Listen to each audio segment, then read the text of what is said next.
గురుగారు శ్రీరామనవమి సందేశం ఏంటి అసలు? భారతీయ జీవనానికి 3 గ్రంథాలు చాలా గొప్పవండి. ఒకటి రామాయణం, రెండవది భారతం, మూడవది భాగవతం. రామాయణం వ్యష్టి జీవితాన్ని అంటే వ్యక్తిగత జీవితాన్ని ఉద్ధరిస్తుంది. భారతం సమష్టి జీవితాన్ని ప్రకాశింపజేస్తుంది. వ్యష్టి అంటేనేమో ఒక్కరిని సంస్కార సంపన్నునిగా తీర్చిదిద్దుతుందని అర్థం.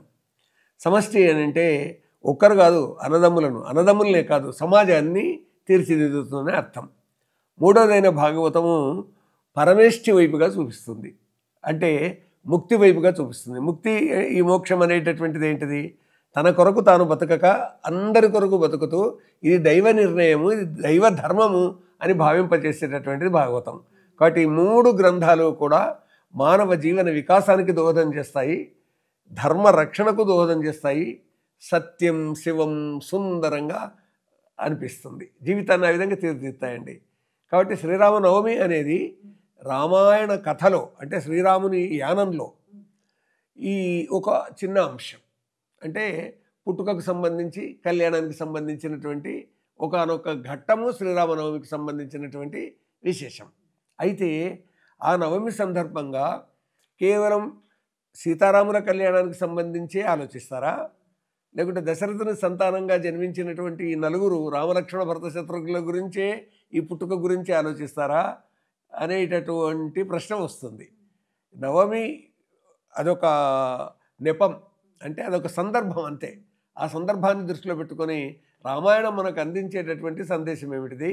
రామాయణ ధర్మం అనుసరించినట్టయితే వ్యక్తులు, కుటుంబాలు, సమాజము, దేశము, విశ్వము ఏ విధంగా వికసిస్తుంది, ఏ విధంగా సరి అయినటువంటి మార్గంలో నడుస్తుంది అని ఇన్ని విషయాలు చెప్పుకునేటటువంటి అవకాశం ఉందండి శ్రీరామనవమి సందర్భంగా.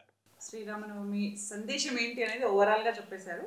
ఈసారి శ్రీరామనవమి అంటే ఏ రోజు వస్తుంది, పర్టికులర్గా ఏ సమయంలో శ్రీరాముడి కళ్యాణం చేయాలి?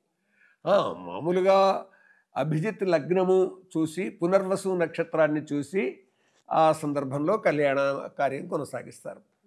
కాబట్టి కళ్యాణ కార్యం సరిగ్గా పట్టపగలే శ్రీరామనవమి సందర్భంగా సీతారాముల కళ్యాణం కొనసాగించడం అనేటటువంటిది సంప్రదాయబద్ధంగా వస్తున్నది.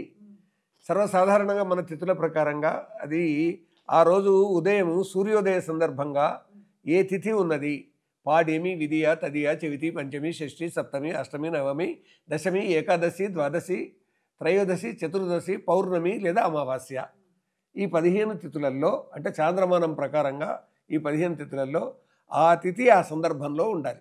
అంటే కళ్యాణ సందర్భంలో పట్టపగలు సీతారాముల కళ్యాణం జరుగుతుంది. కాబట్టి ఆ నవమి తిథి ఎప్పుడుంటే అప్పుడు ఆ కళ్యాణ కార్యక్రమాన్ని కొనసాగిస్తారండి. పునర్వసు నక్షత్రం ఉండాలి, తర్వాత నవమి తిథి ఉండాలి. ఇది సంప్రదాయం. ఈ సంప్రదాయం అనేటటువంటిది ఆచరించడానికి ఉపయోగించేది, కానీ సంప్రదాయం వెనుక ఉన్నటువంటి సందేశం ఉంటుంది. అంటే రాముని పుట్టుక దగ్గర నుంచి మొదలెట్టుకొని రాముని యానం, ఆయనం అంటే రామాయణం